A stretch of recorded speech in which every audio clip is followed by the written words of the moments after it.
one of the ways of distinguishing between the left and the right hemisphere is that, if you like, the right hemisphere is better at contacting the real presence that is there, whereas the left hemisphere represents, which already means it's no longer present, but after the fact, a version of it, a scheme of it, which is necessarily diminished. Now, a map relates to the world and is useful because it doesn't have very much information in it compared with the reality it maps. It has only a thousandth of the information. It wouldn't be a better map if it had more information. But the huge mistake is when you say, this map, that's the reality. And then we start thinking we're living really in this map. And I believe that's where we are now. And in fact, I would make a claim that it's not clear that we still live in a world at all. We exist in a simulacrum of that world that is of our own making. Dr. Iain McGilchrist. Dr. McGilchrist, thank you so much for joining me today. Not a bit, I'm delighted. I first heard about you, I think, through Sam Harris's podcast and subsequently on Jordan Peterson's podcast as well. And I saw that you had written a very wonderful and if you don't mind my saying, quite paradigm shifting book, The Master and His Emissary, about a lot of things, but partly about the difference between the two hemispheres of the brain.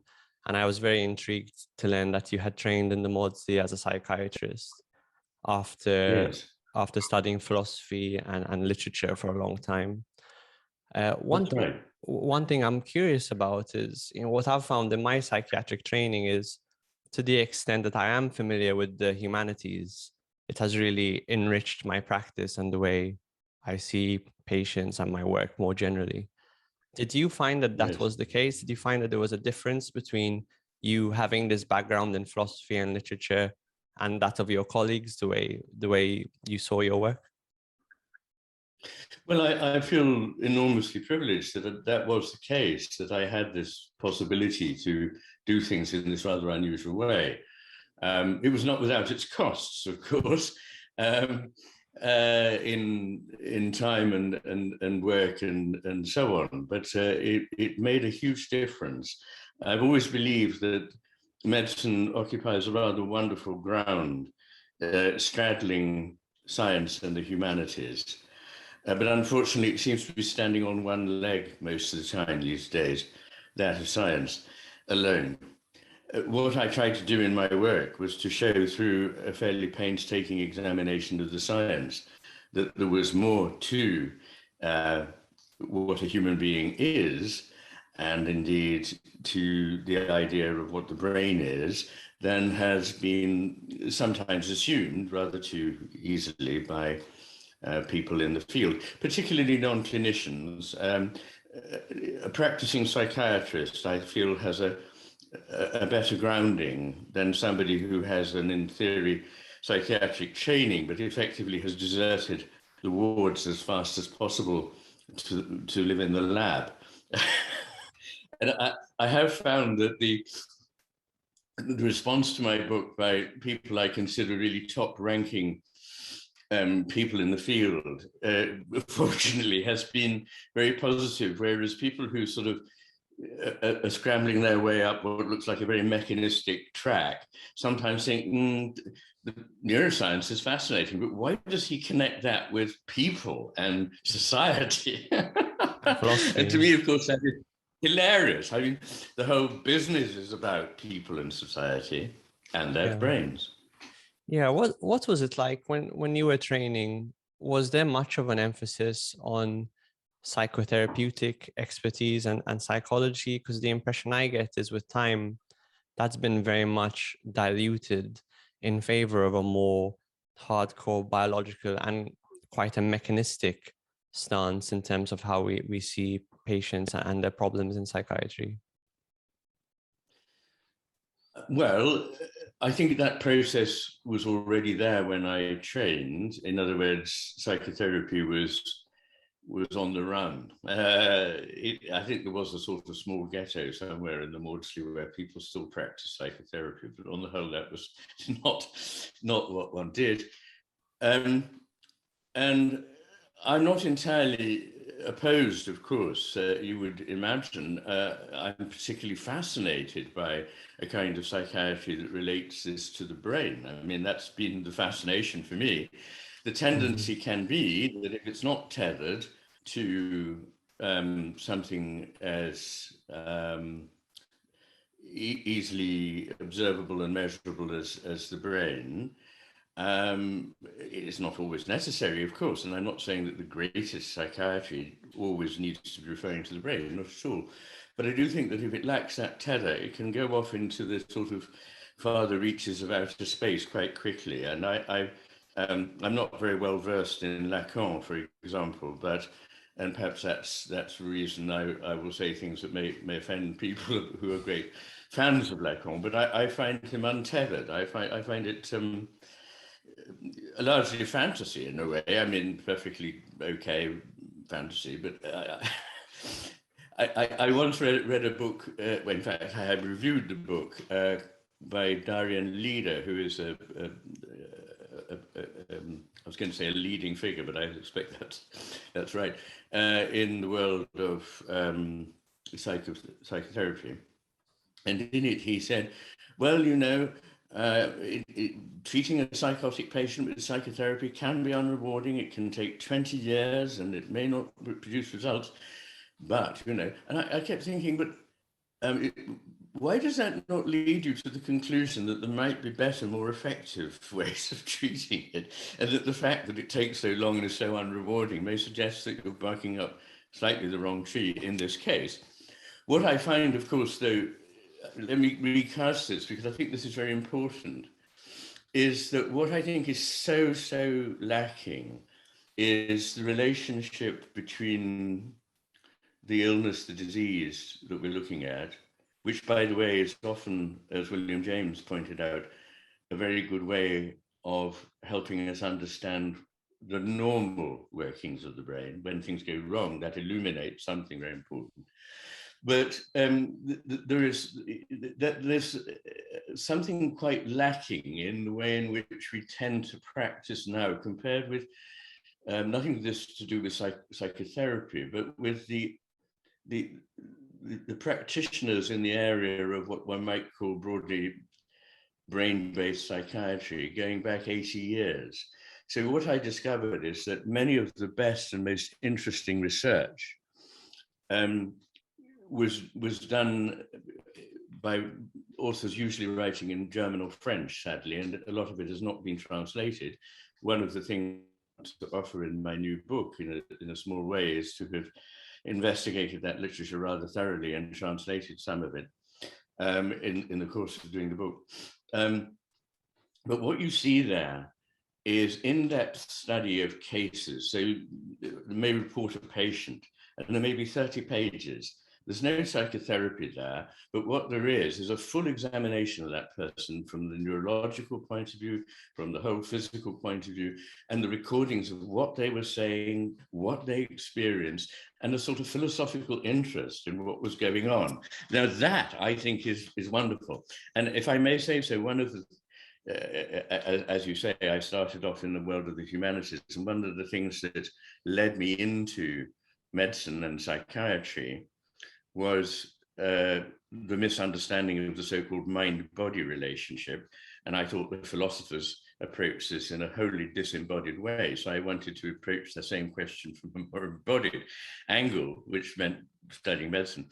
But one of the things that influenced me then was Sachs's Awakenings, which had only just come out. And I thought, what a model of a wonderful way to look at this interaction between mind and brain, between person and disease. Because what he did was he took, again, case studies, and you got the sense of real human individuals, and he reported what they were experiencing and what they were saying, but largely in footnotes, which, thank God, were at the bottom of the page, not in some ghetto at the back of the book.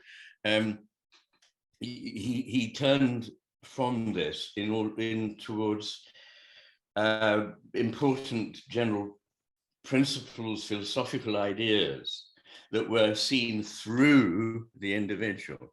One of my theses in the new book is that one of the many points I want to make is that the individual and the general don't have the relationship that we often think they have, but rather, as Goethe said, one finds the general in the individual, not sort of despite the individual, not by turning one's back on the individual or the unique case, but by going more deeply into the individual and the unique case. So do you mean like the individual can be a portal into understanding generalities, and you can accumulate understandings of different individuals to get an understanding of the general, like almost a jigsaw puzzle? Perhaps, yes. I mean, I agree with everything except maybe the image of the jigsaw puzzle, although it's harmless. I'm happy with that. But an image that I like very much, it struck me as very deep, is that of a Japanese Zen garden called Ruanji. And it has in it, I think, 14 rocks, amid the raked gravel. And from within the garden, there is no point from which you can see all 14.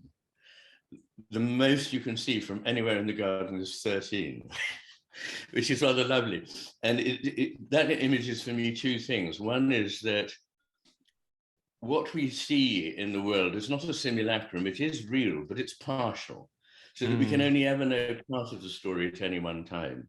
And one way of looking at the relationship between our patients and the realities that they embody is that by knowing more and more of them and going into more depth with more and more of them, we begin to see the same territory illuminated from different angles, from no one of which can we see everything, but by accumulating as many as possible, we can see a whole picture. Yes. And sort of in that vein, talking again about, different models, different ways of seeing our patients, what I find really interesting is to see things, from a medical or biological perspective, to see things from a psychological and a social and so on, from a phenomenological, exactly. And to see where the things line up. Because if you find, and a spiritual perspective as well, and to see where does everything line up. Because I often find that I can find a particular concept or, a piece of truth, if you like, that reveals itself through all of these different levels of analysis. Absolutely. And I think that we're not doing the job properly unless we take into account these different aspects, the physical, the psychological, the social, the spiritual, because they're not at war with one another. They complement one another. And as I think you were hinting, they very often line up together to give a coherent picture. One of the things I do in this new book of mine called The Matter with Things, called Our Brain, the subtitle is Our Brains, Our Delusions and the Unmaking of the World. One of the things that I do there is to say that we often think of things as antagonistic, which are in fact entirely consonant one with another. So if you think about the main ways in which we think we can encounter reality, how can we get any idea of what is probably more real than anything else? To use the word a single truth is to misconceive what truth is, but nonetheless, there surely is truth. Otherwise, we wouldn't be able to say or do anything or have any reason for acting. So there are certainly things that are truer. How would we approach that? Well, I think a lot of people would say through science, and I don't dispute that at all, through reason. And again, of course, that is true. Intuition, I strongly think that one of the things in our age is that intuition has been misrepresented and traduced and is a much more important source of knowledge than it is currently being given credit for. And imagination, which actually is not some characteristic that takes you away from reality, but is actually the only hope we have of encountering reality. So that in fact, what you find through science and reason and intuition then is in service to the imagination, which allows one to see what it is one is looking at. Because the accumulation of answers or information is not the same as an understanding. And that's one of the problems that we encounter, I think, in a lot of present-day psychiatry, is that we think that because we can set up a very often artificial experiment, we can put people through a scanner in large numbers, and we then have very powerful statistical packages that can carry out thousands of correlations. We end up with an extraordinarily dry paper, which large sections of which you would have to have a very high threshold for boredom to be able to work your way through, and which seem to have very little to say about humanity or any human being, but produce a bunch of statistical facts. What I have done in the new book is to take much further the process of the Master and His Emissary, in which I used to proudly say I had consulted 2,500 papers. The new book draws on 5,800 papers. And I really do can tell the reader that I don't say I've read every word of every one of them, but I have read part of them. I've looked them up and actually studied them, which is more than can be said for many of the papers that I have in that process discovered are copied from one person to another. They end up in people's bibliographies, but they never said anything like the thing that they're famous for saying. You know, when you actually come to examine them, you really do need to go back to your sources. But anyway, what I'm saying here is that there is a process in which one needs to gather this information and rehumanize it. In other words, to see it not just as little drops of data, but as composing a picture. And a picture might have pieces which oppose each other, importantly. So rather than going through the data, trying to confirm what you already know, and this is a problem in science because scientists are incentivized to produce positive results which fit with the positive results that they've accumulated previously, which is obviously a problem. It's a problem in psychiatry and elsewhere.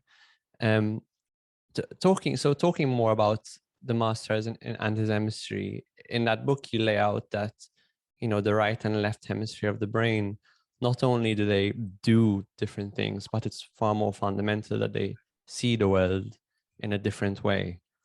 How can certain psychiatric or neurological conditions, how do they illuminate the differences in the way the hemispheres see the world?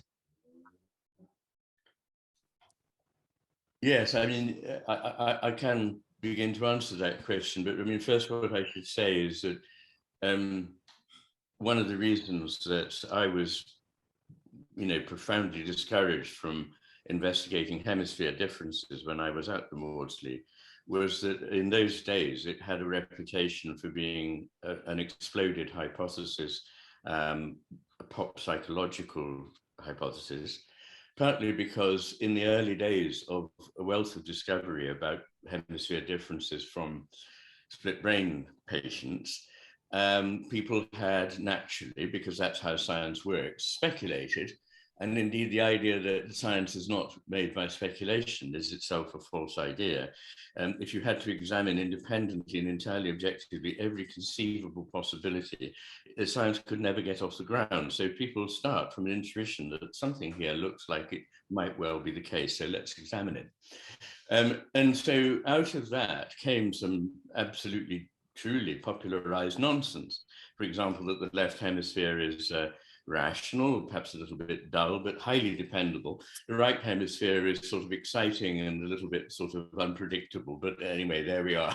We have to put up with it. But as you know, and I elaborate this argument to a much greater length in the new book, the left hemisphere is not more reliable, actually. It has less insight into reality. Its actual perceptions are not as good. The judgments it forms on perceptions are more open to delusion. They tend to be much more cut and dried, and it tends to jump to conclusions. It is not unemotional. It tends quickly to get angry. Anger is one of the most lateralized of all emotions, and it lateralizes to the left hemisphere.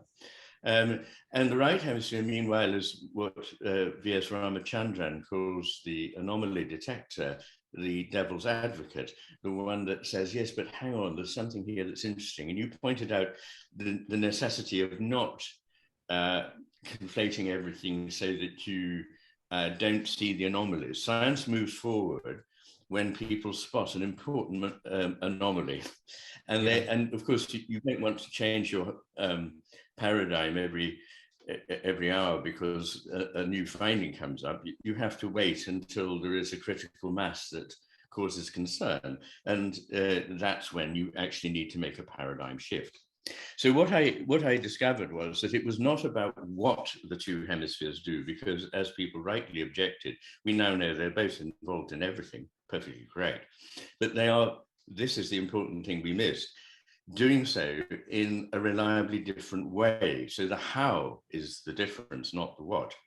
And that is not something we're trained to think about, because we tend to be trained to think in terms of mechanisms. In other words, a thing that hits another thing that causes another thing to happen.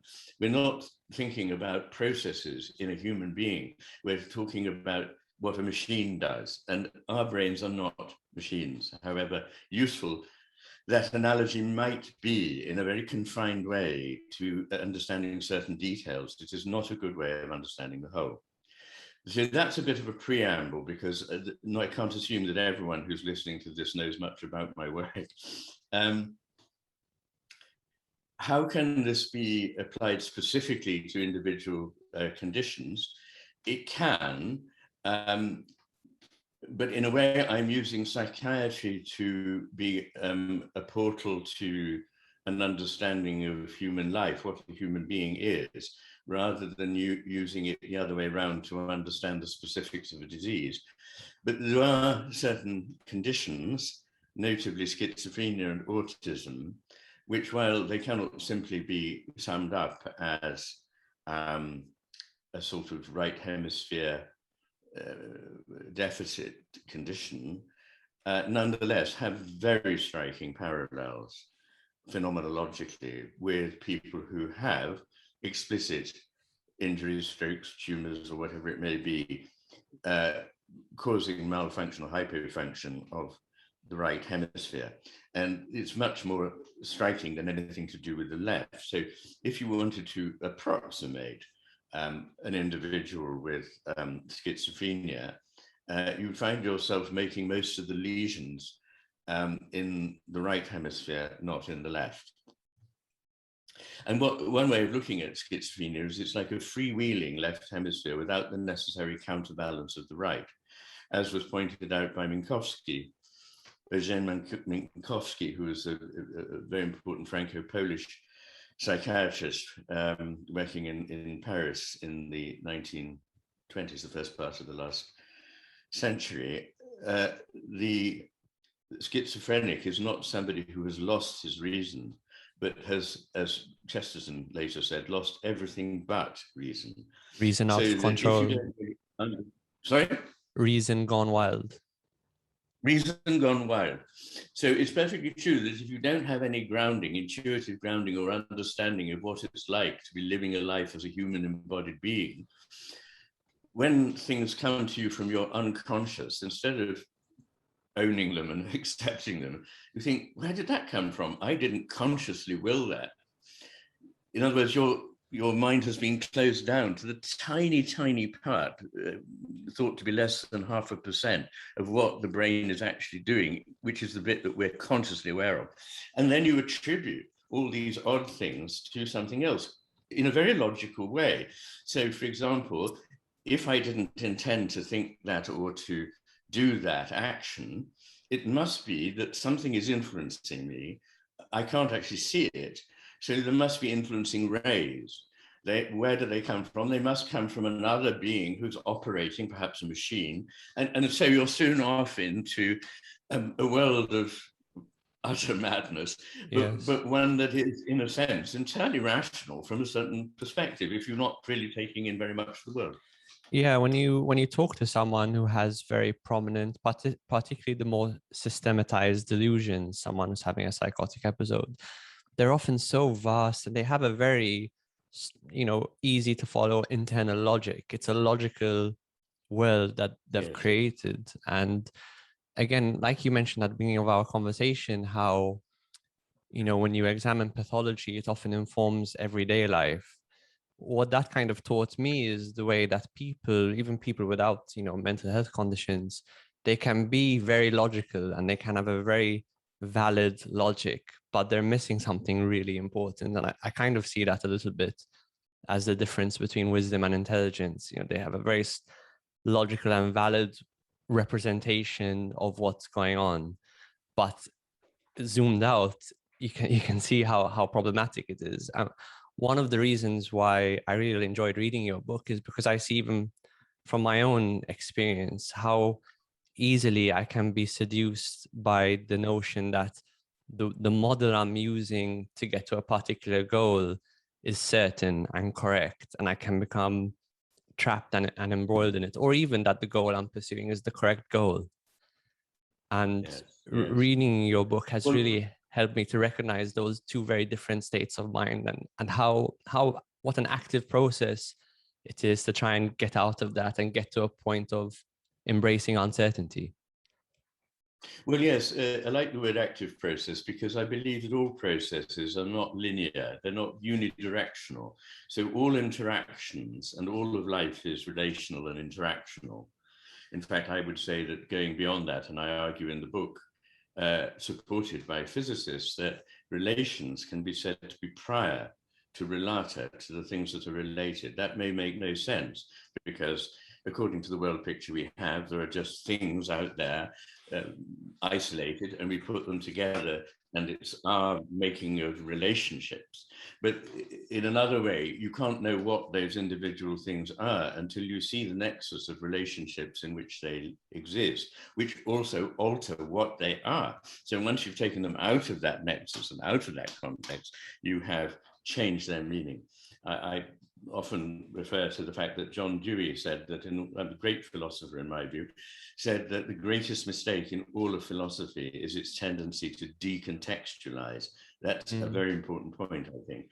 And there's a danger in the practice of psychiatry and in all of the way we think nowadays, broadly in our culture, that we tend to decontextualize things. We abstract a phrase, a word, an idea, a belief from a whole nexus of things which qualify it and may indeed invert the meaning of it completely. So what I would say about the idea of the understanding of a person is that we have to see that person in that context. And I think that when we talk about reason, for example, I would like to qualify that, much as I'd like to qualify science.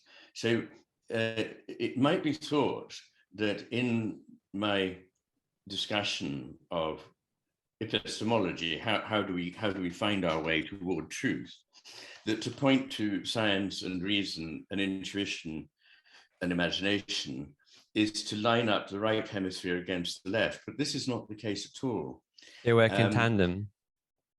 They not only they work in tandem, but to divide it like that is at right angles to the way in which the fault lines lie. They don't lie between science and reason and judgment and imagination. They lie between a left hemisphere interpretation and a right hemisphere interpretation. So let me take science. What we're taught at school is that science is this purely objective, logical procedure whereby you start from no preconceptions and you carry out experiments according to a multi-step process called the scientific method, and you then have firm conclusions. I don't want in any way to undermine what I'm going to say. It doesn't in any way undermine the importance of science. In fact, it sets it on a firmer footing, which is to say that it's not just this most unimaginative, uncreative process. It couldn't be, as I pointed out before. We can't just assume that all possibilities are equally likely, or we'd never arrive at any conclusions. But also, as I point out in the book, and I don't think this is controversial, science does make many first assumptions that go unexamined. It wouldn't be able to get off the ground without them. It's just the pretense that it doesn't make them. I'm not criticizing that. I'm just saying it's the rhetoric that it doesn't make assumptions that needs to be questioned. But when you look at the story of the really great scientists who made the big discoveries in, say, physics or in biology, indeed, too, and mathematicians, when you look at the story of how they reached their conclusions, as George Gaylord Simpson himself, one of the founders of the, the whole modern synthesis, which underlies mainstream science, said that it's very unusual that actually in practice anybody is really found to be following the quote scientific method, which is more a theory that's been parked and is useful to draw on, and it's a bit of rhetoric. Well, we use the scientific method. But if we did that, we wouldn't be very intelligent. We'd be more like machines that have been programmed to do stuff. But actually, fortunately, mathematicians and good scientists are very intelligent and imaginative people. And in the arriving at their conclusions, their stories are absolutely clear. They rely on hard work and reason, but they also rely a great deal on pattern perception, on seeing a gestalt, that's the kind of whole that is more than just the sum of the parts, and on a kind of intuitive insight, which often comes after a long period of allowing something to go fallow, and then the insight comes. So science is, and that part we know is robustly associated with the right hemisphere. So insight is particularly associated with the right superior temporal sulcus and the right amygdala. But that kind of insight, which is behind all creative processes in science and in the arts, is very right hemisphere dependent. But we also use the left hemisphere procedures up to a point. So it's grounded in intuition. It ends up in intuitive insights. And in the middle, there may be a lot of hard slog done by the left hemisphere. The trouble is that in the picture we now have of it, the only bit that's important is this intermediate step done by the left hemisphere. Now, the same thing is true of reason. Reason, importantly, in many languages, particularly of the ones I know, Greek and Latin and German, has different words for different types of reason. And we just seem to have this one word. And so I have created a distinction between what I call rationality and reason. Rationality here, I have to use in a special sense, which is the kind of reason that is based entirely on abstract procedures in the way that you could feed something into a computer and it could spew out a result. Whereas reason is something infinitely subtle and complex, as Pascal himself said, I mean, after all, one of the great mathematicians of all time, that it is a very fine and subtle thing that is very hard to specify, but it comes from the coming together of the practice of understanding logic, of course, with an ability to understand by experience, by intuition, by one's emotional and social intelligence, what is going on here. And it's the sort of thing that in the past, one would have admired a good judge for and prized a good judge for being able to exercise. Increasingly in our world, everything is becoming subject to a left hemisphere take of bureaucratization, rules, procedures, best practice, and people's hands, doctors and judges and lawyers and so on, all these people who have an embodied skill from years of experience, they're being made to follow tram lines, which actually takes them away from this wisdom. Now, that wisdom was anciently seen by people like Aristotle and Plato as being this different kind of understanding. I mean, Aristotle uses 5 or 6 different words for a kind of knowledge. And so he's therefore distinguishing different kinds of knowledge and different kinds of reason, which we now conflate to one, which is the mechanistic model. And just before I finish this, sorry, before I just finish this riff,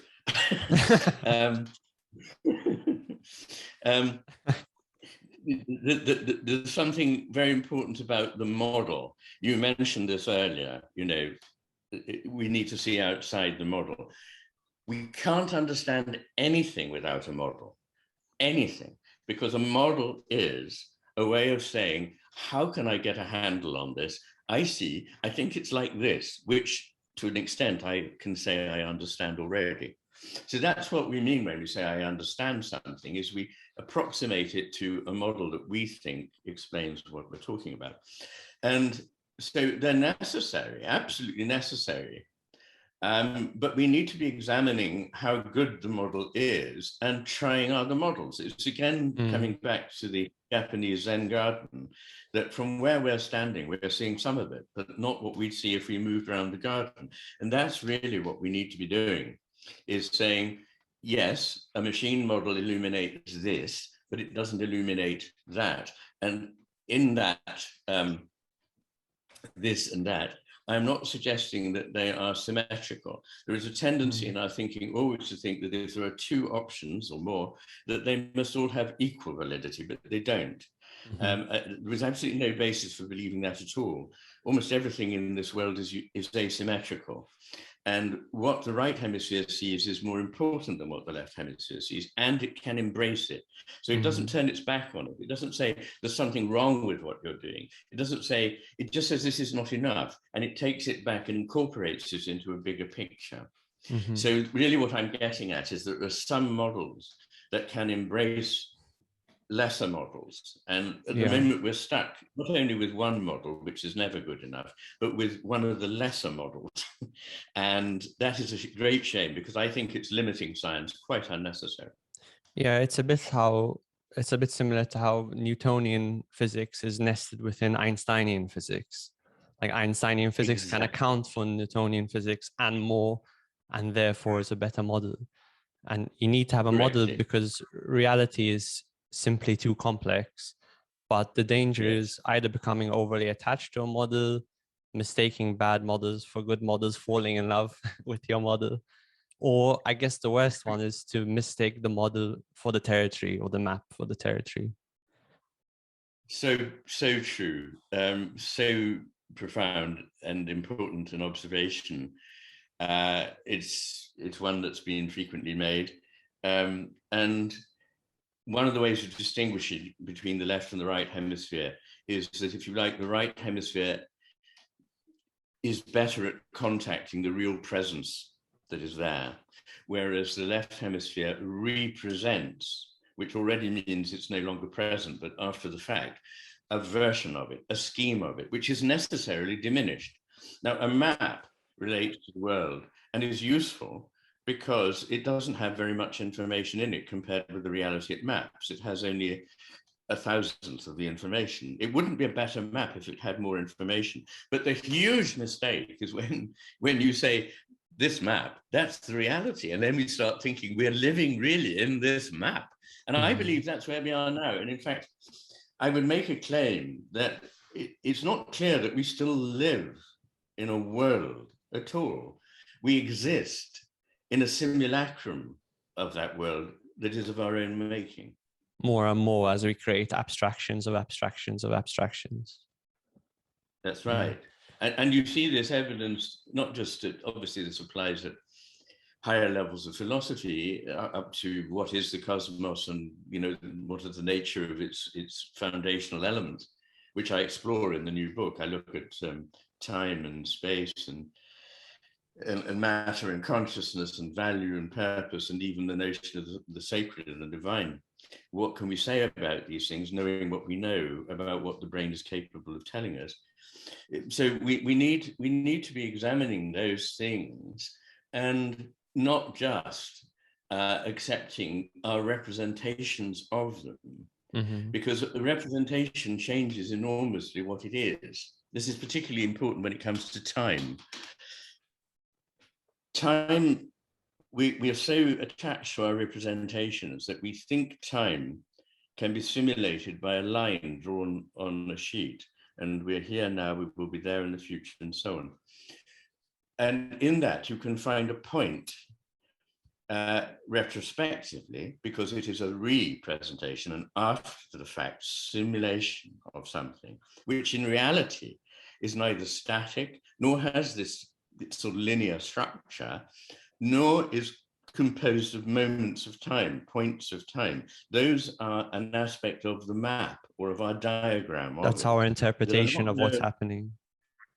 Yes, and an analogy that people will understand, I hope, is what is a line? Well, you might say it's an aggregate of many points, but a point has literally no extension. I mean, that's the definition of it. So it doesn't matter how many points you put together, you will never arrive at extension. Even an infinity of them will never give you the extension of a line. If you imagine pencil points, you're already smuggling extension in because the smudge of a pencil point already has extension. So although you can perfectly correctly say there is a point in a line, which I can now in my diagram say, I'm going to treat that as a point. The line is never made up of points. Extension, you cannot get from a point to extension in a single move or any number of moves. Something new has come in. As you can't get, and Aristotle and Plato were honest enough to see that this was a problem with the rather left hemisphere way they were beginning to conceive the world, nor can you get from stasis to motion. In the Newtonian universe, stasis is primary, and what one has to account for is motion. Some force comes along and puts things in motion. What we now know is that there is no such thing as stasis. It's an entire fabrication, if you like, of the left hemisphere's representation. Everything, always, without exception, is in motion. All you can do is reach asymptotically a moment when motion is so reduced that you can discount it. Mm-hmm. But it's always there. And they, Aristotle and Plato, accepted that it was paradoxical. They asked this question and confessed they didn't have an answer to it. When a stone is put in motion, before it's put in motion, it's at rest. After it's in motion, it's in motion. But what happens at the very moment when it begins to be in motion? At that moment, is it at rest or is it in motion? And what that illuminates once again is this idea that motion can be made out of something from stasis, but motion is something sui generis. It is not composed of lots of bits of static anything. So are you saying that there's no such thing as being at rest because everything is dynamic, everything is constantly in motion? Essentially, I am saying that, and of course, I'm not denying that in everyday life things are, for most purposes, we can identify that they're pretty much static. But what I'm saying is that these are convenient fictions, and there's nothing wrong with having convenient fictions. We can't live without them. You know, for example, if I want to build a garage, I don't really need to take into account the curvature of the Earth. But if I am going on a journey for thousands of miles, I do need to take account of the curvature of the Earth. And it's not the curvature of the Earth is a factor whether you acknowledge it or not. And that's right. And in a way, that's an analogy for what you said earlier, quite rightly, about the relationship between Newtonian physics and quantum physics. It's not that in the local level, Newtonian physics is correct, but as you go to bigger or smaller quantities, it becomes incorrect and something else takes over. Quantum physics is applicable at every single level. It's just that at the local level, you can, for most purposes, discount certain things. And that's really what I'm saying, is that if we take a narrow enough view, a local enough view, some of our bits of model can be effective. For example, I believe that all systems are effectively complex systems. We may believe that complexity is something that is built up out of simplicity. So at first there are simple systems, and then either they are put together with other simple systems, become more complex systems, or somehow they're complexified. I believe, in common with many physicists, that complexity is the grounding foundational state, and that the idea that there is such a thing as simplicity is, again, a convenient mental fiction, which is achieved by, once again, as always, by narrowing focus. So if you narrow the focus enough, if you take a very, very complex system that is actually not just unpredictable because we don't know enough, but intrinsically unpredictable, you can find in it perhaps somewhere and all this elaborate network of interacting cascades, which map the sort of thing that goes on in a simple cell, single organism that is a single cell, 10,000 interactions that have cascades that interact with one another in a second.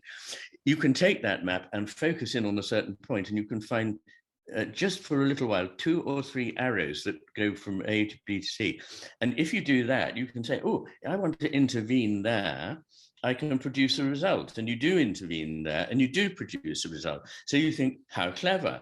I actually understand it. It's a machine. It is not a machine for 8 or 10 reasons that I go into in the book. So it's this business of narrowing down one's focus. It's not that it's untrue exactly. It becomes untrue when you take it to be the whole truth. It's As the not untrue. philosopher Iain Whitehead said, and he's somebody I very much admire, there are many half-truths, and that's fine. It's when you start taking them for the whole truth that plays the devil, as he said. I think there's even a Buddha saying, there's a Buddha saying that every truth is but a half-truth, which is a reminder of, I suppose, of humility. Something I'm really curious about, we were talking before about how you need intuition first, the primacy of intuition.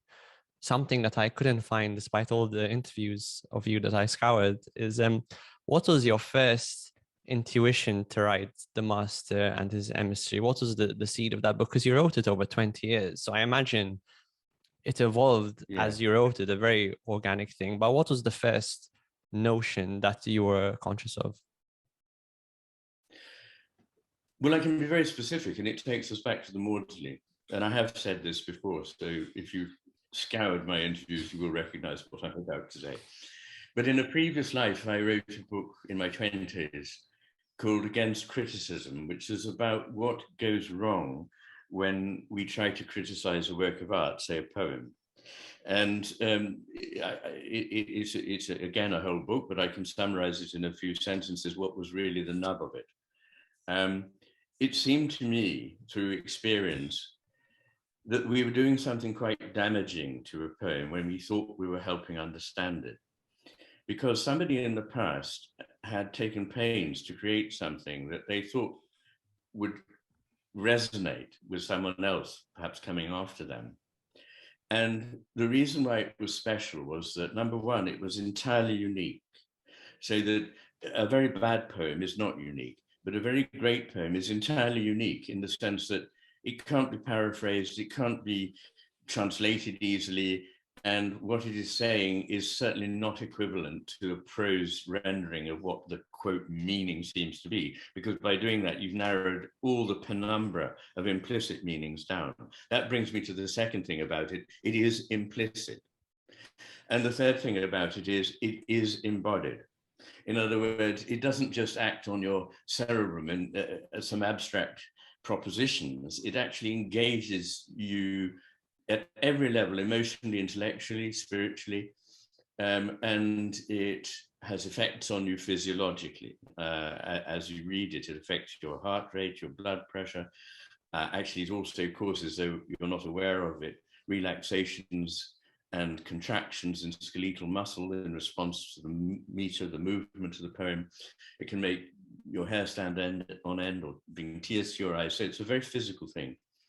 And that, so you have this unique embodied and implicit thing. You then come into the seminar room and turn it into something entirely general, abstract, and explicit. And by making it explicit, you ruin it, much as a very good joke mustn't be explained. When it's explained, it's no longer there. So that resulted in me writing Against Criticism, and I got interested in the mind-body problem because it seemed to be related to this, and was that impelled me to go off, and I thought I need to do this in a more embodied way, as I think I said earlier, and Sachs was a bit of a stimulus to that. So I then read medicine and did some neurology and at a very SHO level, neurology and neurosurgery. and then went into the Maudsley, where I was particularly taken under his wing by Alwyn Lishman, of course, the great founder indeed of the concept of organic psychiatry as we now understand it. And one day I was going down, I remember very well, probably the structure of the Maudsley has changed. It used to be a long corridor that went right the way down. It's still like that. It's still like that. And there was a notice board, and on it there was a lecture advertised by John Cutting, and it said "The Right Hemisphere and Psychiatric Disorders," which was in fact the title of a book he either had just published, or was on the point of publishing, by OUP, a book that's still very good, I think.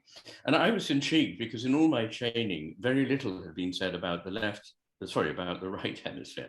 Everything was about the left hemisphere and how important it was for language, for grasping things and so on. And the idea basically was that the left hemisphere was more intelligent. I now know that it's actually less intelligent by every measure. In other words, in quite simple terms of IQ, IQ is very, very much more dependent on the right hemisphere than on the left. And of course, emotional and social intelligence, which is by no means some inferior kind of intelligence, but it actually is very important for understanding anything that's going on in the world around us. The right hemisphere is better. So I went along, and I remember that I did debate with myself. You know, I'd had a rather busy day, and this was an option to go and catch up on some papers, have a cup of coffee. I thought, I'm going to go. And I listened to what John Cutting had to say, and it changed my life. It was one of the turning points of my life, quite definitely, because I just couldn't believe what I was hearing him say. He was saying that after spending himself a long time, 20 years, examining what happens to people after right hemisphere injury or stroke or whatever tumor, that all kinds of subtle things happened to their world. They didn't stop speaking, but they stopped having contact with a recognizable world. And the three things that stuck in my mind, and he said many others, was that the left hemisphere tends to always abstract things from context, and it tends to disembody them and put them in a category whereby the uniqueness of them is lost. The uniqueness of something, or of a person, or of any existing thing, is better appreciated by the right hemisphere, and this is undoubtedly true, than it is by the left, which tends to aggregate things in categories. The right hemisphere is literally more in touch with the body. In other words, there are more profuse connections with the anterior cingulate cortex on the right, and it has more of an impact on the HPA axis than the left. It's not a cut and dried thing, but of course the body image is also in the right hemisphere, and as you know, that's not just an image in the sense of a visual image, but a whole multimodal body schema. So that was extraordinary. And then he said the right hemisphere is the one that understands all that is implicit, that is not being explicitly said, which sometimes can be, and often in art, well, almost always in art, is more important than anything that is being explicitly said. So when we have really important things to talk about, like the nature of love or the experience of it, or of the sacred, or whatever it may be, we turn to poetry, because it has that richness to convey many things together, which an explicit statement collapses, rather like collapsing the wave function into a single particle of truth, which is just an aspect. And so I thought, wow, so all those years, what I was struggling to express was something that I found so hard to put into language, why context matters so much, why disembodying things changes them, why rendering things explicit is not better, but actually ruinous. All those things I struggled to say, I now see why I struggled to say them, because the expressive part of language, making propositions, is highly dependent on the left hemisphere. And the right hemisphere, that's meanwhile seeing all this stuff, doesn't have the language, except it has the language of poetry, which you're at that moment in the business of deconstructing. So I went up to John afterwards and said, you know, this is absolutely amazing. I wrote a book called Against Criticism. You might like to read it. He did. And he was fascinated, and he very generously said, come and research with me. I'm doing various research, often based on a lot of work he had done. And we did some papers together. And that set me off on track. And that was the first, if you like, intuition. But of course, as you can see, is it the first? I had it already before I knew anything about the brain. I had it when I was studying, the philosophy of ideas in literature in Oxford. And indeed, I had it even earlier when I was a teenager. I mean, it struck me that the idea that the world is an unresponsive heap of inanimacy didn't seem to me right. That the whole is greater than the sum of the parts seemed to me very early on a truth. I couldn't defend it. People said, so what's this extra something then? You're making it up. And I just sort of thought, I know I'm not. But I couldn't find words. I mean, now, of course, I know the philosophers who can explain why that is true. But all these things were intuitions I had early on that were crystallized in a way of applying the mind-body problem in my previous pre-medical life. And then that pushed me into being a psychiatrist working on the borders between the brain and the mind. And that led to my encounter with cutting, which led to a sudden crystallization. I then immersed myself for 20 years in the literature, and that eventually eventuated in the Master and His Emissary. And kind of what you've been talking about kind of talks around what is the function, if you could call it a function, or what is the role of art. And a long time ago, I had a conversation with my friend Yannick, who incidentally is very much enjoying your book. Shout out to Yannick. We had a conversation about art and science. Do you see art as a kind of a proto-philosophy, as an attempt to express that which hitherto has been unexpressible? Well, I do think that. And of course, there's two meanings, at least, many meanings, but two importantly different ones to philosophy. One is its original meaning, which, of course, as you know, is the love of wisdom. That's literally what the Greek words mean. And I believe that that's what Socrates thought that he was pursuing. He thought actually philosophy couldn't be written down because it needed to be expressed between two people who were living, as it were, together and thinking together and exchange. So it was a very embodied relational thing. So on the one hand, you've got that. And I think there are people who really still try to take philosophy back to that. And I hope to number myself among them. But there is also a very barren, I'm afraid, in my view, tendency, which I think has probably had its day, but is still very powerful in the Anglo-speaking world, to think that a certain rather narrow way of practicing philosophy that's not more than a couple of hundred years ago, then could be unkindly referred to as logic chopping, is what is really philosophy. And you go ever more down sort of abstract rabbit holes without actually, in my view, approaching any profound truths. So art, I would say, is philosophy, yes, as long as you mean it in the first of those senses. So it's a way of doing philosophy, which is perhaps truer to the real meaning of the word than what has now sadly become the representation of it in our left hemisphere academic world. But of course, it's very, very important. And I think that if you are at all interested in ideas and not just interested in sort of acquiring a technique and not thinking about it, then immersing yourself as much as possible in the world of art is vastly to enrich your understanding. That's been my experience as well. Something that, again, occurred to me a lot when I was reading your book, particularly when talking about the right hemispheres. I have a bit of an interest in mindfulness meditation. And yes, a lot of the experiences and the concepts you described, the way you pay attention to something is very important, how it's very important to ground yourself as much as possible in experience itself.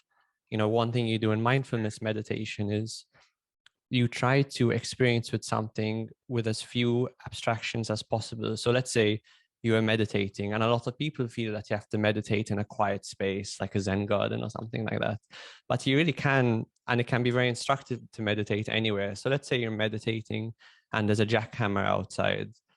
One thing a teacher might instruct would be to listen to the sound of the jackhammer as close as possible, in such a way that you don't apply concepts like this is an annoying sound, this is a bad sound, this is a sound that's going to somehow interfere with what it is I'm trying to do, but rather you try and get us up close to the raw sensory data as possible.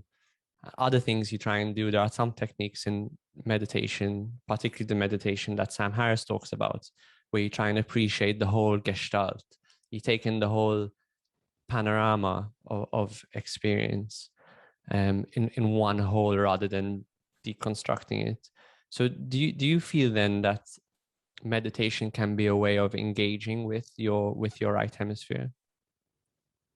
I do, in short, and for a number of reasons. As you say, attention is extraordinarily important because I believe it changes the world. Certainly changes what the world as you experience it. And I would argue that it possibly actually changes whatever it is we mean by the world, because it's never actually completely detachable from human consciousnesses. And it also, because all relations are reverberative, has an effect on us. So how we pay attention matters a lot. And in a world in which we're constantly distracted and encouraged to keep switching focus from one thing, perhaps rather trivial, to another, it is actually quite disruptive of who we are. So I do think that the groundedness offered by mindfulness and meditation is very, very important. And you asked the question about the right hemisphere, and I think there are a couple of ways of thinking about this.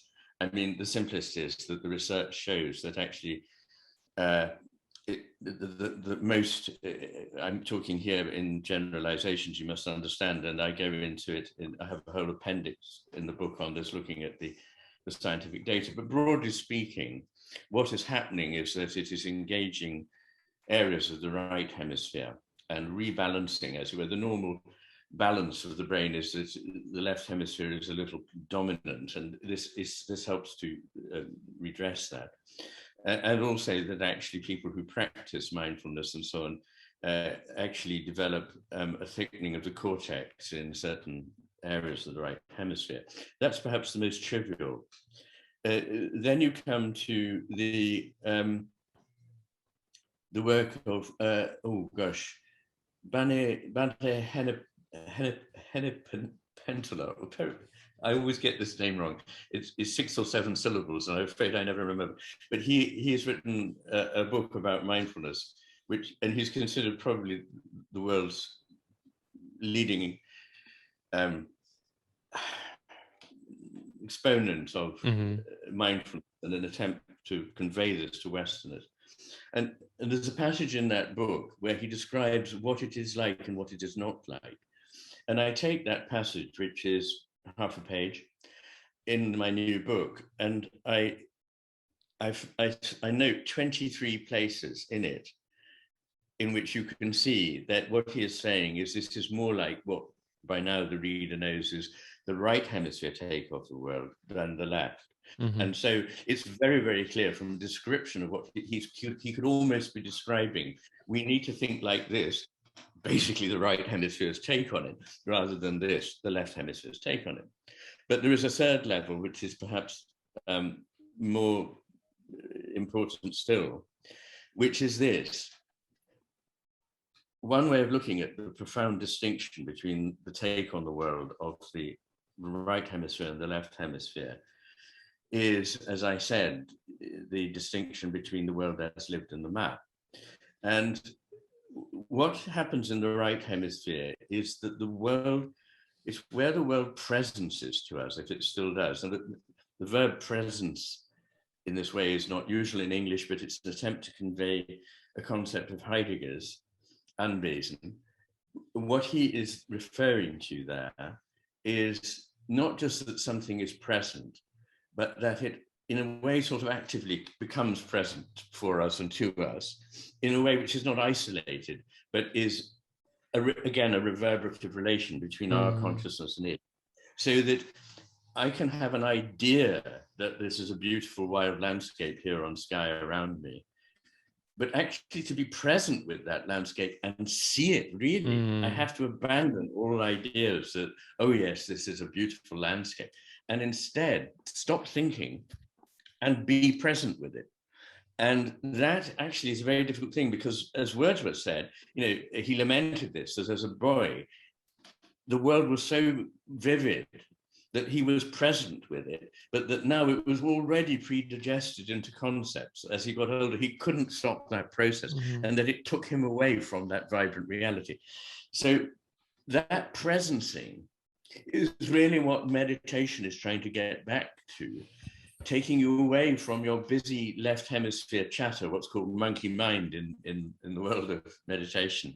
This constant chatter of the left hemisphere. I understand that, yes, no, but I don't think I like that. Yes, we could call it something like that. No, you have to stop all that and just be there with it.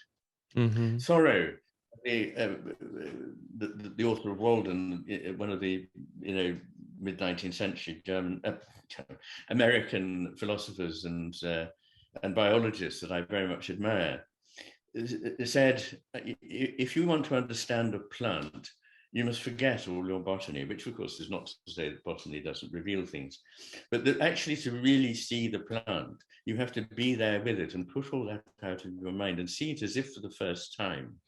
And he says at the end, you will have no paper to deliver to the Royal Society, but you will at least have been there with and understood a plant. You will have seen it rather than just catalogued it. What that makes me think of, and this is a bit of a tangent, but hopefully it's relevant. I spend a lot of time thinking about how one can sustain long-term romantic relationships. And I think monogamy and the family unit is kind of under attack nowadays. And I think one of the problems with long-term relationships is, when you start dating someone, you get involved for the first time and you fall in love, you see them, they're a new person, they're a novelty in your life. And then with time, they start to fade and become more of an object in your universe rather than a person full of surprises and complexity. And I think one of the things that can help, keep a relationship sustained over many years is to do things, activities that can renew that sense of novelty of seeing again that person as though you are seeing them for the first time, seeing them as someone, a living, breathing, dynamic creature, rather than just this static thing with very, predictability often is kind of a relationship killer, and a lack of spontaneity. And that's kind of what he said made me think about that. I like that very much, Alex. I think that's very good indeed. I think it's true that one needs, people talk about working at a relationship, and I think there's truth in that, definitely, in that you can't just coast. You need to be mindful of that other person in the relationship. It sometimes sounds like a kind of routine hard work where you do this, I have a bullet point list, I must do this on Thursday with my partner, my wife, my whatever. But I think what you are pointing to is, what I would recognize is that one needs to have enough space in the relationship to be able to stand back and understand again afresh who this person is, because you can be under such pressure, particularly if you have children. I don't know if you do, but I mean, I certainly, when I was doing my change, in fact, when I was a houseman, because I went into medicine late, I was working 120 hours a week. It wouldn't be legal now, but I was. And I had 3 children. And I think I had 2 children as a houseman and 3, but by the time I was an SHO. And can you imagine what that's like? So I know all about that and how that does disappear. And I like the concept of predictability, because of course the whole point about an abstraction in this mechanistic vision of the world is that it becomes predictable. It becomes Laplace's idea of a universe where if you knew all the movements and the positions of all the particles, you could predict everything that happened from thenceforth. I mean, we now actually know from physics that that is a fantasy and it is absolutely untrue.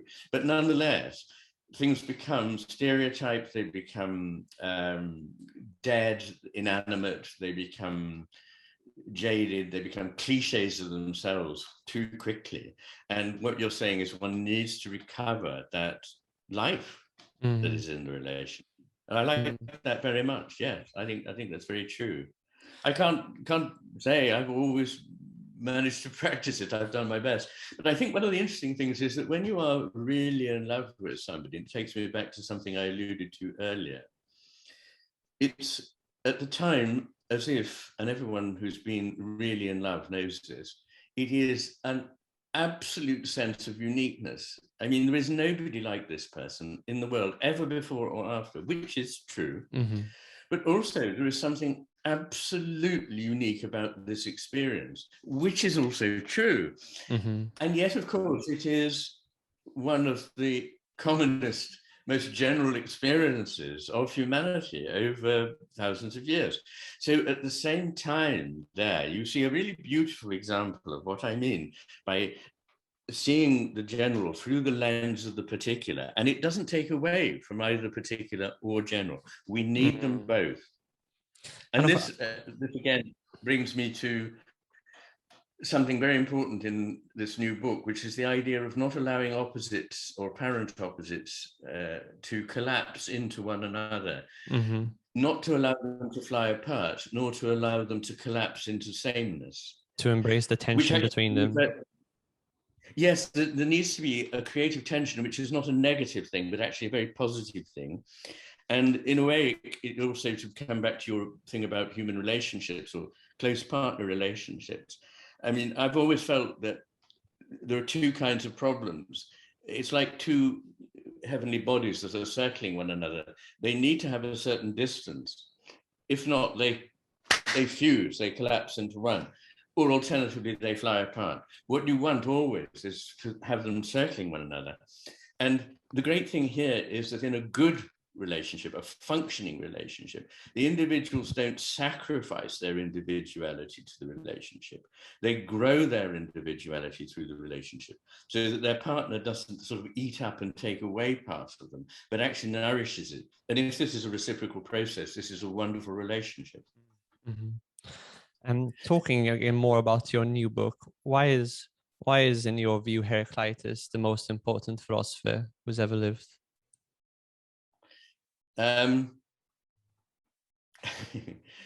Well, this may or may not be a recommendation, but Nietzsche certainly thought he was.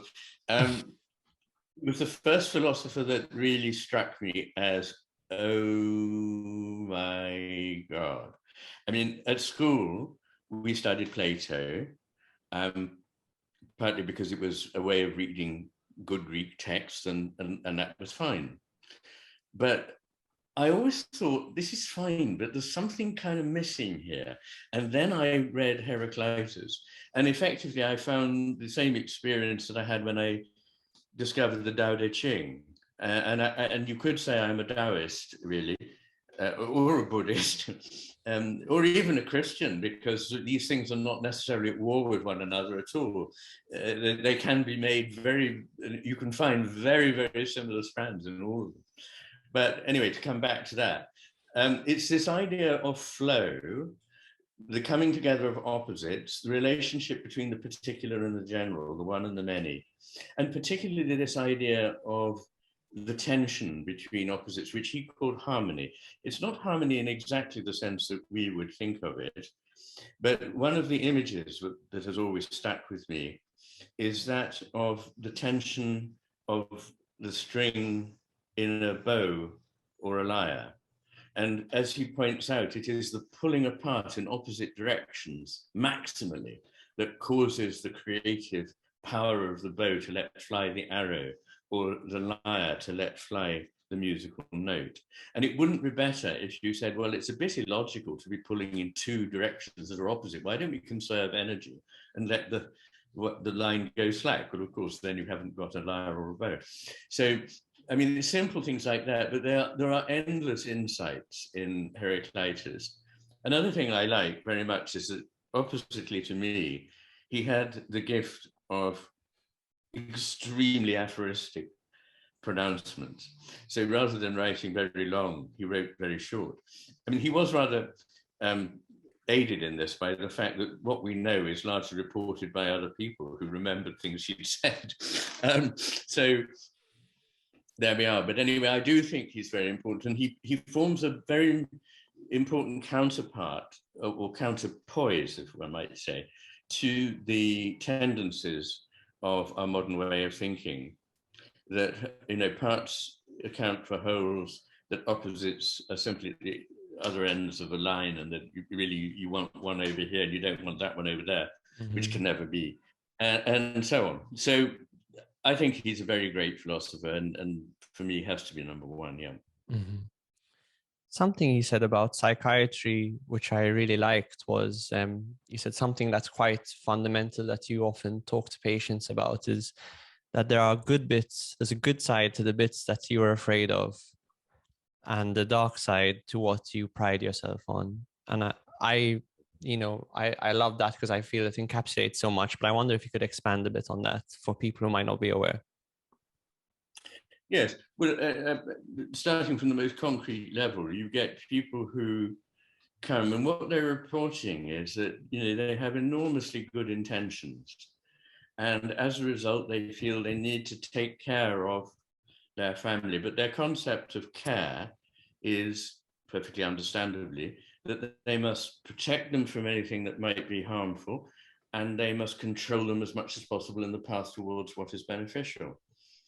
And what they experience is that not only does this not happen, but that there are tensions and resentments in the family, and that this person who believes that she's being a wonderful mother is actually producing something which is contrary to what she thought. And so helping her or him to see what it is that is happening, and that some of the things that seem good are bound up with things that are not, and vice versa, is quite important. One of the most toxic ideas is that of perfection, and it's often said that our culture somehow elevates, and I understand what's meant by that through advertising and so forth, an ideal of perfection. And I think it's a very important thing to see the dark side too. I say that the problem with perfection is that it is highly imperfect. It has many, many flaws. And it's a great problem, because people would come to me and say, very common thing people would say is, my life feels out of control. And I say, well, in a kind way, well, you know, join the club. I think you'll find that a lot of people feel that, and for a very good reason, which is that there are very few, almost vanishingly few things in life of any importance that you can really control. And when you come to think about it, you've tried to control things and you found that you can't control them. That's not because there's a fault in you. That's because this idea may not be a good one. And so helping people to accept the idea that life is not a series of problems to which perfect answers must be found, but that it is a flow, again, coming back to Taoism and to Heraclitus, talking about the river as this ever-changing but ever the same flow of experience. The idea with a flow, like the crest of the wave, is that you find yourself moving with it, not trying to resist it, because you waste your energy trying to resist it. I mean, this was, if you were a Buddhist, then you know very well that this is central to that kind of thinking. So at that level, it's practically the case, but I think at a really rather profound social level, we're in the grip of this as a grave malaise. So much talk about social problems now is generated by often, and nothing wrong with young people having vehement opinions, that's part of being young. But the problem is we've lost confidence in saying, okay, yeah, but actually it's a little bit more complicated than that.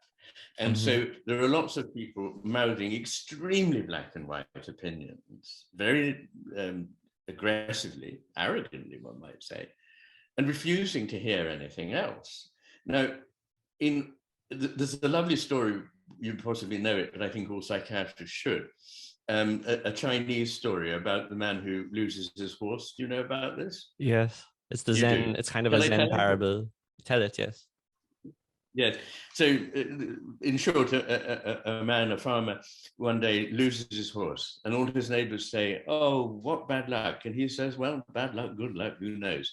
And the next day, his horse comes back with another horse that he found on the hillside, and people say, "Oh, what good luck!" And he said, "Well, good luck, bad luck, who knows?" The next day, his son tries to break in the horse, falls off, and breaks his leg. And people say, "Oh, what bad luck." And he says, "Well, bad luck, good luck, who knows?" The next day, the emperor's soldiers come through the village and recruit all the able-bodied young men and take them away to war. And his son is excused because he has a broken leg. And he will say, "Well, what good luck." You get the point. So we don't really know what the consequences of anything may be, except again in the very short term. If you take a very simplistic view and a very crude idea of causation, then you think this must be good, and if it's a little of it is good, more and more and more of it may be good. But everything has its good side and its bad side. Yeah, and if you push things far enough, life is not linear. I mean, this image of the straight line is a terrific impediment. In fact, the Austrian painter and architect Friedrich Hundertswasser called the straight line the downfall of mankind. But instead, when you push, and this again, I remember thinking in my teens, when you go far enough one way, it's not that you go away from what you fear, you end up right back there. So for example, extreme left positions in politics are very like extreme right positions. And actually, interestingly, I always say about religious matters that the divide is not between, quote, theists and, quote, atheists. It's between fundamentalist theists and fundamentalist atheists on the one hand, and the rest of people who take a sort of nuanced, adult, exploring view that we know little, that we see something there, we don't know what it is, we can't dismiss it, can't say what it is. Now, probably 90% of mankind actually fall into that category, those who call themselves agnostics, atheists, or believers. It's the problematic people are the ones who know they are right. who are possessed by certainty. And an interesting, and I don't know if you know the writer Douglas Murray, but a point he makes, which is quite interesting, is that when talking about social and political situations, people often talk as though that they're at the end point of history, that, you know, everything that's happened has happened, and now we're at the finishing line. And, you know, and we can locate all the badness, as it were, either in the half of society that we disagree with, or with all of the people that came before us. They were bad. They couldn't see the forest for the trees, and now we've figured it out, and now we're here at the utopia, or we'll be at the utopia very, very shortly. And it's such a trap to fall into. Yes. And once again, we come to the idea of the straight line. This is very new. I mean, traditionally, societies have always seen time in terms of circles or helixes, where I like the helix better than the circle, which suggests you come back where you were. But the idea of the helix is that as you ascend the spiral, you come back almost to where you were, but you're now at a slightly different level, and you can see something of where you were before. But that you are generally moving in this way in which you cannot avoid opposites. Mm-hmm. But the notion of linear progress is one that no intelligent person in the past would ever have thought. Even the Greeks and the Romans, who had great empires, they knew perfectly well that they are for a time, and that they don't have all the answers. What causes the downfall of any society and the downfall of a person is the belief that we now know. It's what the Greeks call hubris, and it led to what they called catastrophe. Catastrophe literally means downfall. And the great Greek tragedies are all about the theme of somebody who was great and thought he knew everything, and that caused his downfall. And it's I mean, you know something in psychology called the Dunning-Kruger effect, which shows that people who know very little think they know everything. And even when it's demonstrated to them that they've clearly got it wrong compared with other people, that doesn't shake their belief that they're wrong. They believe very strongly they're right. People who, however, who know a lot are aware of what it is they don't know, and therefore are much more circumspect. And what you said about sort of the myth of linear progress it's hard to overstate just how baked into our biology that is.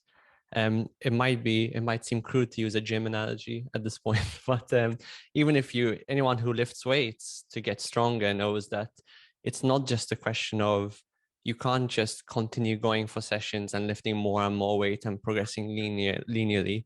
You have to do so in cycles. So you'll build up for a point, then allow fatigue to drop, allow your muscles to rest and recover. And there are cycles within cycles within cycles. There's a microcycle. So you train one day, you rest the day after. Then there's what's called a mesocycle, where you train for a week, then you train in blocks of a month, and then you have rest periods between all of those different cycles. So it's quite fascinating just to see how far down this goes. Yes, and as you can imagine, I'm afraid you've just educated me on mesocycles. I didn't know about this, but what I do know about, and it brings us back to the plight of somebody in training nowadays as a psychiatrist, is that it's also very obvious from the history of people who have made breakthroughs in ideas that they need to do a lot of hard work that at the time seems to be going nowhere. And then they need to have a fallow period in which their attention is directed somewhere else. Because the Gorgon snare of constantly trying to solve this problem means that you narrow down, literally, your attention so that you don't actually allow the bigger picture to grow. Now, when I was at the Maudsley, I had a very academic background before I came into psychiatry. And I thought, well, now that I'm here, I'd like to go to the Institute and begin doing some research. And I went to the Institute and had an interview with a distinguished psychologist who I won't mention the name of. And she said, what would you like to research? And I said, well, I'd like to research how it is that we develop the concept of time that we have. Is it innate? Do children have it from the word go? If not, how do they acquire it? Does it change over time? All this sort of thing. Profound questions that, in the new book, I mean, in the last part of it, when I look at the so-called building blocks of the cosmos, one of them is time, which still fascinates me. But anyway, I said this, and she looked at me and said, very interesting. And her sort of eyes glazed over, and she said, why don't you come and help us clone the P450 receptor? And I sort of said, I don't want to clone the P450. So that was my first experience. And I realized that actually that was not a one-off. That was basically how things work in the academic machine. So I decided, if I'm really going to pursue the questions of importance to me, I need to make my own path, which I did. And I did do neuroimaging at Johns Hopkins and so on. So I did do research of that kind. But I thought I really have to take charge, if you like, of my own time and not squander it, as it were, in constantly writing papers. Because the one thing that I have allowed myself at different points in life, and it has felt precarious, it has felt like, should you be allowing yourself this period of time? Other people may think you're doing nothing. But actually, in retrospect, I now realize that none of the insights that I believe I have had could have happened if I'd been told you need to produce a paper every 3 or 4 months for publication, because that has the immediate effect of crystallizing your attention. An enormous amount of, as you know, horrifically left hemisphere stuff has to go into just getting a published paper. And it would have effectively stopped my mind from taking on the bigger picture at all. So I have been lucky, but I've also been strict with myself not to go down those sort of rabbit holes, but to take the risk, because it's much less risky. If I'd just gone and said, yes, I'll clone the P450 receptor, I'd been part of Robin Murray's group. Eventually, I'd have got my chair and possibly a gong or something. But that actually is not what I wanted. And I feel very, very fulfilled that I've been able to take a quite different path. It's been risky, but I think I can now say it's paid off, because so many people in all walks of life, and increasingly in neuroscience and psychiatry and so on, are saying, we cannot we cannot afford to neglect this. Yeah, I feel the same way. I mean, your time and energy are the most important resources you have, and I find you can often use that time and energy to engage in things which actually give you payback in the form of fascination, enthusiasm, meaningful engagement.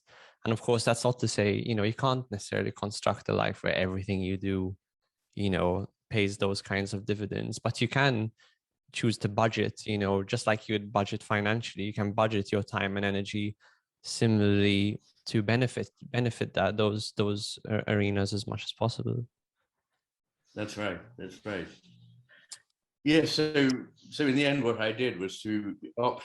I worked my way through the mortuary system as a consultant at Bethlehem, but then I thought, really, I spend most of my time in very unproductive matters for me, because what I really have always enjoyed, and it's not a piety to say one learns from one's patients, one really does learn from one's patients.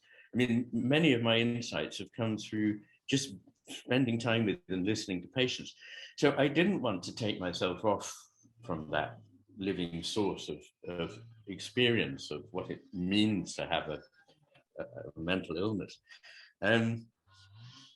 So I made the decision, which I'd never entertained, of becoming a private psychiatrist. And through doing that, what I was able to do was to work extremely hard for 60 hours a week, and pack that into 4 days in the week, or 3 days in the week, really. And in the end, I spent the rest of the time writing the Master and His Emissary. So, some people say, why did this much bigger book that you have just written take you only 10 years? the Matter with Things. It's in 2 volumes. It's kind of large.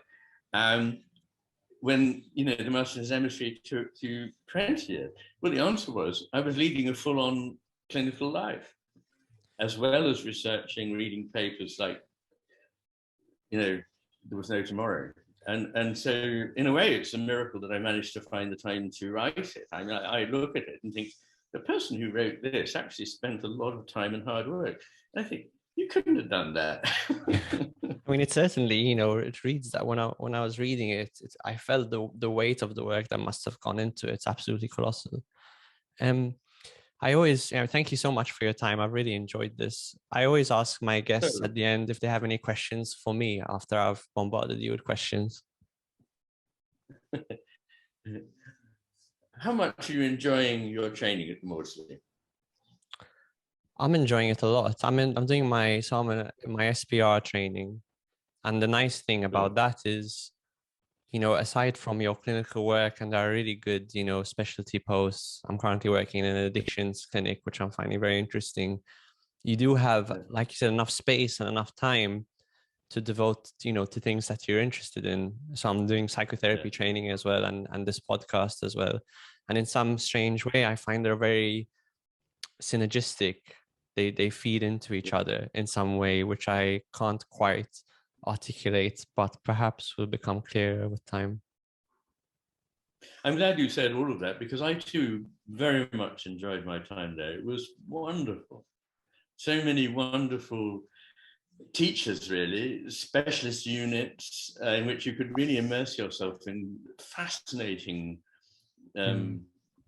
material, clinical material, and at the same time have time to do research. So no, I loved it, and I'm very pleased to hear that it's as enjoyable as it was when I did. When does your new book come out? The 9th of November. 9th of November. Yes, it's just gone to the printers, and I'm hoping that there may actually physically be copies sometime in October, but it's not actually going to be officially published till the 9th of November. However, people can, if they're interested, go to Channel McGilchrist, which is a website started up by some friends and colleagues a year ago, because they said you have no presence on the internet. Quite correct, because I don't do social media at all. I mean, not even the tiniest tweet. You're lucky. So No, I know. But very fortunately, and again, I'm lucky, people said, well, we can do all that for you. Anyway, there is a thing called Channel McGilchrist. If you go there, you can not only buy it at a discount, but you can also expect to receive it probably ahead of publication. Yeah, well, I'm very much looking forward to reading it. And I would very much encourage everyone to read The Master and His Emissary. Absolutely wonderful book. Dr. McGilchrist, thank you so much for your time. Oh, well, thank you very much, Alex. Very much enjoyed it myself.